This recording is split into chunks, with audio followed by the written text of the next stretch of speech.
आदिवासी समन्वय समिति के बैनर तले आज इस समान नागरिक संहिता यूनिफॉर्म सिविल कोड के विरोध में आज एक दिवसीय धरना प्रदर्शन में आए हुए तमाम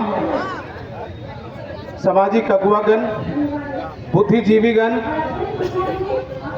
और यहाँ पे उपस्थित सारे मीडिया के बंधु, आप तमाम लोगों का जोहार। आज जिस विषय पे हम लोग इकट्ठा हुए हैं, उस विषय को कहे तो इतिहास में बार बार दोहराया गया है। ये आज का मुद्दा नहीं है, ये मुद्दा संविधान के बनने के साथ ही और विभिन्न समयों में न्यायालय में कोर्ट के माध्यम से, शाहबानों के जजमेंट के माध्यम से, 3 तलाक के माध्यम से कई पड़ावों में ये मुद्दा यूनिफॉर्म सिविल कोड का, समान नागरिक संहिता का उठाया गया है, उठाता रहा गया है। यह एक कानूनी विषय होने के साथ साथ एक तरह से इसका राजनीतिक इस्तेमाल भी होता आया है समय समय पर। हम इतिहास के ऊपर ना जाकर हम मुख्य बिंदु पे आए तो हम पाएंगे खासकर आदिवासी समाज के लिए यह यूनिफॉर्म सिविल कोड एक तरह से उनकी विशिष्ट संस्कृति को पूरी तरह से प्रभावित करने वाला होगा। मैं इसलिए कह रहा हूं क्योंकि जो आदिवासी समाज को संविधान में और जो लोकूर कमेटी के मानकों में एक मानक जो रखा गया है वो विशिष्ट संस्कृति का मानक रखा गया है। अन्य आदिम लक्षण या अलग भौगोलिक क्षेत्र में निवास करना या आर्थिक सामाजिक पिछड़ापन ये तो है ही है, लेकिन साथ में मुख्य जो आधार है वो विशिष्ट संस्कृति है। अगर हम विशिष्ट संस्कृति की व्याख्या पे जाएं तो विशिष्ट संस्कृति सिर्फ खान पान, वेशभूषा, भाषा, लिपि और बोली पे आधारित नहीं है। विशिष्ट संस्कृति उसके सामाजिक संरचना के इर्द गिर्द उनके रीति रिवाज को भी लक्षित करता है। बिना उसके कोई संस्कृति विशिष्ट नहीं है और ये इसी विशिष्टता की वजह से आज हम देखें, चाहे वो 730 जनजातीय समुदाय भारतवर्ष में हो, उनकी अपनी संस्कृति है। चाहे वो उत्तर पूर्व में मेघालय की गारो, खासी, जयंतिया जनजाति हो या मध्य भारत, पूर्वी भारत में उरांव, मुंडा, खड़िया हो, संथाल या अन्य जो है आदिम जनजाति के समुदाय हो, या जो समुदाय दक्षिण भारत में आपके हैं, जो कुछ जनजातियां हैं जो मात्र सत्तात्मक पद्धति को अपनाए हुए हैं, खुद जो उत्तर पूर्व के हैं वो खासकर मात्र सत्तात्मक पद्धति पे अपनी सामाजिक संरचना को ढाले हुए हैं। मध्य भारत के जो आदिवासी समूह हैं वो पितृ सत्तात्मक और पैट्रिलिनियल मोड ऑफ उनका सारा स्ट्रक्चर बना हुआ है। आप अगर और डिटेल में जाएं तो गारो में आप पाएंगे कि जो महिला सबसे जो छोटी बेटी है उसको उत्तराधिकार का हक दिया जाता है।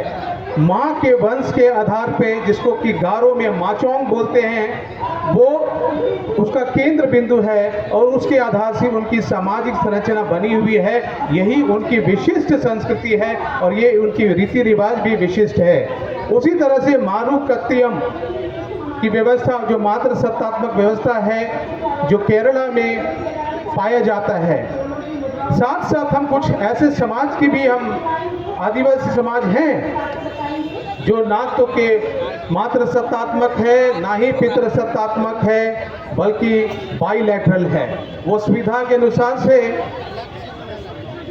संपत्ति का बंटवारा या तो बेटे को या तो बेटी को देते हैं, वो सुविधा के अनुसार से है। तो ऐसी विशिष्ट संस्कृति, ऐसी विविधताओं से परिपूर्ण आदिवासी समाज है। और जब हम कहते हैं आर्टिकल 14 में, जिसको कि आधार बनाकर आज समान नागरिक संहिता की बात उठी है कि अगर पुरुषों को भी अधिकार मिलता है तो महिलाओं को भी अधिकार मिले, ये बात आर्टिकल 14 के तहत में कही गई है। लेकिन आर्टिकल 14 समानता का अधिकार जो कहता है कि समानता का मतलब है समान लोगों के बीच समानता। समानता का मतलब ये नहीं कि असमान लोगों के बीच समानता। इक्वालिटी बिफोर इक्वल की बात की गई है, ना कि एब्सोल्यूट इक्वालिटी की बात की गई है। तो आदिवासी समाज की एक क्राइटेरिया में हम देखते हैं कि ये तो आर्थिक रूप से पिछड़ा है, भौगोलिक रूप से भी पिछड़ा है, तो ये समान रूप से कहाँ है?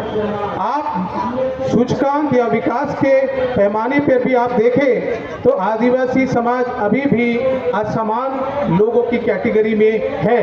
तो आर्टिकल 14 जिसको कि आधार बना के समान नागरिक संहिता की बात हुई है, वो आदिवासी समाज के लिए समानता नहीं है, बल्कि असमान लोगों के बीच समान कानून लाने की बात है। वो एक तरह से संवैधानिक रूप से वो गलत होगा। दूसरी बात है, इसी विशिष्टता के वजह से आज जो हम देखते हैं कि आदिवासी समाज में हिंदू मैरिज एक्ट या हिंदू उत्तराधिकार कानून सक्सेशन एक्ट या हिंदू गोद लेने और मेंटेनेंस का जो कानून है 1956 का, ये सारी जो कानून है वो बाहुल जो मुख्य समाज है हिंदू समाज, उस कानून से हमें अलग रखा गया है, क्योंकि हमारी अपनी रीति रिवाज और परंपराएं हैं। और हमारा जो पारिवारिक मामला है, चाहे वह विवाह से संबंधित है या वो तलाक से संबंधित है, छूटा छूटी से संबंधित है या उत्तराधिकार से संबंधित है या गोद लेने की परंपरा से संबंधित है या फिर हमारे बंटवारे से संबंधित है या समाज में महिलाओं को या विधवाओं को जो भरण पोषण को अधिकार समाज में दिया गया है, वो सारी जो चीज़ें हैं वो हिंदू कानून से अलग है और अपनी अपनी रीति रिवाज से ये संचालित होते हैं और हमें उनसे सुरक्षित रखा गया है। तो अगर यूनिफॉर्म सिविल कोड आता है तो आप समझ सकते हैं कि यूनिफॉर्म सिविल कोड का मतलब है सभी जातियों, समुदायों और प्रांतों में कुछ बातों पे समान चीज़ें लगाई जाएंगी। अगर हम बात करें कि जैसे मुस्लिम समुदाय में 14 वर्ष का जो उम्र है वो मिनिमम उम्र है उनके शादी विवाह के लेके, लेकिन आदिवासी समाज में शुरुआत से उम्र की कोई धारणा नहीं रही है। बाद में मुख्यतः बहुतायत समाज, आदिवासी समाज अभी स्टैट्यूटरी जो एज है उसको फॉलो करता है, सिवाय कुछ अपवाद को छोड़ के। तो हम अपवाद को नियम नहीं कह सकते, नियमतः आदिवासी समाज तो मिनिमम एज को फॉलो करता ही है। तो यूनिफॉर्म सिविल कोड लाकर हमारे में एज का पैरिटी लाके क्या फायदा। उसी तरह अगर हम देखें तो जो समाज में विवाह का एक पत्नी से ज़्यादा की रखने की जो बात है, जैसे कि यूनिफॉर्म सिविल कोड में कहा जा रहा है कि एक से ज़्यादा आप एक टाइम पे नहीं रख सकते, लेकिन बहुतायत में जो आदिवासी समाज में उसमें तो ऑलरेडी एक पत्नी का सिस्टम एग्जिस्ट करता है। कुछ समाज में जैसे कि जौनसर बावर जो उत्तराखंड में है, ये गिने चुने 4 समुदाय हैं जहाँ पे आवश्यकता अनुसार आर्थिक आवश्यकता के आधार पर उनके समाज में 1 से 2 पत्नी रखने का या इस तरह का बहुपति या बहुपत्नी का व्यवस्था थी। लेकिन आज के संदर्भ में चूंकि बहुत बदलाव आ गया है, तो वो भी एक सिस्टम जिसको कि आलोचना का केंद्र हुआ करता था, वो भी अब धीरे धीरे खत्म हो जा रही है। जहां तक एज का सवाल है, तो गालों जैसे ट्राइब को छोड़कर नॉर्थ ईस्ट में चाइल्ड मैरिज का, जो कि जिस एज की बात हो रही है, वो सिस्टम तो है ही नहीं। तो इस तरह से जो बात किया जा रहा है यूसीसी में कि हम एज को लेके समानता लाएंगे, एक पत्नी को के ऊपर हमारा शादी विवाह का होगा, वो तो बहुतायत में आदिवासी समाज में ऑलरेडी एग्जिस्ट कर रहा है। आप किस चीज पे समानता लाना चाह रहे हैं? रही बात उत्तराधिकार की, तो जैसे आपको पता है, ये जो सिस्टम है आदिवासियों का, वो किसी धर्म आधारित नहीं है। बाकियों में धर्म आधारित सिस्टम है। हिंदुओं में उनके हिंदू धर्म के आधार पर उनकी कानून बने हैं। मुसलमानों में मुस्लिम उनके कुरान को लेके उनके शरिया कानून बने हैं। ईसाइयों में बाइबल और उनके टेस्टामेंट कानून को लेके उनके पर्सनल लॉज बने हैं। आदिवासी के मामले में आदिवासी का ऐसा कुछ नहीं है, क्योंकि अभी हम जानते हैं कि जैसे धर्म, कोई एक पर्टिकुलर धर्म में आदिवासी नहीं है, संघर्षरत जरूर है, लेकिन उस धर्म के आधार पे किसी कानून नहीं बनाए गए हैं। ये कानून उनके सालों साल से जो सामाजिक संरचना बनी हुई है, उसी संरचना में अपने समाज को चलाने के लिए कुछ नियम बनाए गए हैं, और वर्षों से चूंकि उस समाज में स्वीकार्यता बनी हुई है, जो आज उसको संविधान में आर्टिकल 13(3)(a) के तहत उसको विधि का बल प्राप्त है। तो इस तरह से हम देखते हैं, हमारा जो लोग क्रिटिसिज्म करते हैं कि ये कानून जो आदिवासियों का है, वो एक तरह से डिस्क्रिमिनेट करता है, वो किसी धर्म के आधार पे बनी ही नहीं है, तो आप कैसे कह सकते हैं कि वो धर्म के आधार पे डिस्क्रिमिनेट करता है? जहां रही बात महिलाओं के उत्तराधिकार के बारे में, जिस बात पे जो यूनिफॉर्म सिविल कोड, हालांकि कोई प्रारूप नहीं आया है, लेकिन जो बातें आ रही हैं उसमें इस बात पे फोकस किया जा रहा है। तो हम उसमें देखें कि एक तरफ तो आपकी मातृत्वात्मक व्यवस्था है, गारो, खासी, जयंतिया में जो माता को केंद्र मान के यंगेस्ट डॉटर को पैतृक संपत्ति पे अधिकार देती है, और वहाँ तो जो लड़का है वो लड़की के यहाँ जाता है शादी पश्चात, अनलाइक जो हमारे समाज में होता है कि लड़की लड़का के पास आती है।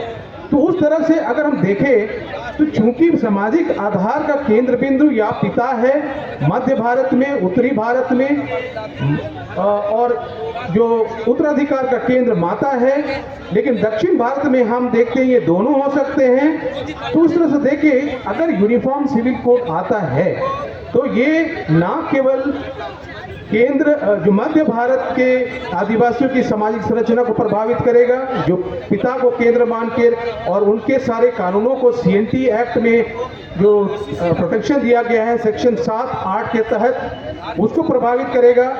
उसी साथ साथ जो मातृ सत्तात्मक परिवार हैं, जहां पे गारो, खासी और जो खासकर संविधान के 371(a) और 371(g) नागालैंड और मिजोरम और सारे ऑटोनोमस डिस्ट्रिक्ट काउंसिल जैसे असम, मेघालय, त्रिपुरा और मिजोरम के जो विशेष प्रावधान दिए गए हैं, उनको भी प्रभावित करेंगे, क्योंकि वो भी संविधान के ही पार्ट हैं, और खासकर वो संविधान के विशेष प्रावधान है। जहां तक समान नागरिक संहिता की बात है, पार्ट 4(44) में स्टेट को एक निर्देश दिया गया है कि आप संविधान में आप सरकार के माध्यम से समान नागरिकता लाने की कोशिश करें।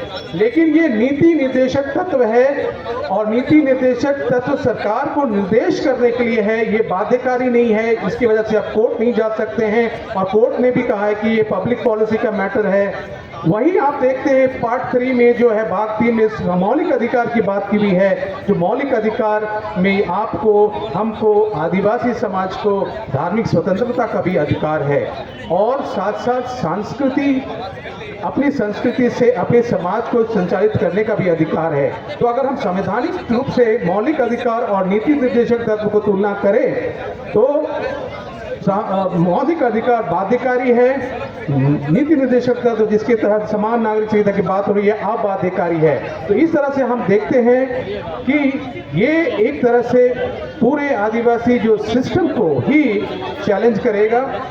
मातृ सत्ता तक में पिता अगर उत्तराधिकार की बात होती है तो वहाँ पे अमेंडमेंट्स उनके समाज को करना पड़ेगा, उसी तरह से यहाँ पे उनके समाज को करना पड़ेगा और दक्षिण भारत में भी उनके समाज को करना पड़ेगा। ना केवल ये, इस विशेष संस्कृति के साथ साथ जो अधिकार आपको पेशा कानून में प्राप्त हैं, पेशा कानून मुख्यतः 2 बिंदुओं पर कहता है कि आदिवासी समाज जो कि अनुसूचित क्षेत्र में को उस गांव को अपने रीति रिवाज से संचालित करने का अधिकार देता है। तो अगर आप रीति रिवाज से संचालित करने का अधिकार देता है तो अगर उसमें आपको किसी विवाद पे जैसे कि शादी पे या तलाक पे या फिर बंटवारे पे आपको विचार करना है तो वो चीज़ें आप नहीं कर पाएंगे, क्योंकि वो सारी चीज़ें तो यूनिफॉर्म सिविल कोड के तहत एक रूपता ला दी जाएगी।